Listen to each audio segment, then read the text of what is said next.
عبداللہ بن عمرو نے کہا کہ ایک سفر میں جو ہم نے کیا تھا حضرت صلی اللہ علیہ وسلم ہم سے پیچھے رہ گئے، اور آپ صلی اللہ علیہ وسلم ہم سے اس وقت ملے جب عصر کی نماز کا وقت آن پہنچا تھا۔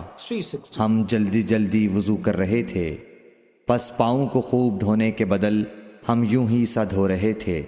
یہ حال دیکھ کر آپ صلی اللہ علیہ وسلم نے بلند آواز سے پکارا، دیکھو ایڑیوں کی خرابی دوزخ سے ہونے والی ہے۔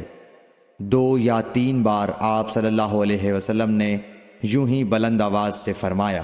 صحیح بخاری حدیث نمبر 60۔ ایک بار حضرت صلی اللہ علیہ وسلم لوگوں میں بیٹھے ہوئے ان سے باتیں کر رہے تھے۔ اتنے میں ایک دیہاتی آپ کے پاس آیا اور پوچھنے لگا کہ قیامت کب آئے گی؟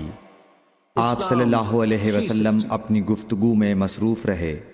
بعض لوگ جو مجلس میں تھے کہنے لگے، آپ صلی اللہ علیہ وسلم نے دیہاتی کی بات سنی لیکن پسند نہیں کی، اور بعض کہنے لگے کہ نہیں، بلکہ آپ نے اس کی بات سنی ہی نہیں۔ جب آپ اپنی باتیں پوری کر چکے تو میں سمجھتا ہوں کہ آپ صلی اللہ علیہ وسلم نے یوں فرمایا، وہ قیامت کے بارے میں پوچھنے والا کہاں گیا؟ اس دیہاتی نے کہا، حضور میں موجود ہوں۔ آپ نے فرمایا کہ جب امانت ایمانداری دنیا سے اٹھ جائے تو قیامت قائم ہونے کا انتظار کر۔ اس نے کہا، ایمانداری اٹھنے کا کیا مطلب ہے؟ آپ صلی اللہ علیہ وسلم نے فرمایا کہ جب حکومت کے کاروبار نالائق لوگوں کو سونپ دیے جائیں تو قیامت کا انتظار کر۔ صحیح بخاری حدیث نمبر 59۔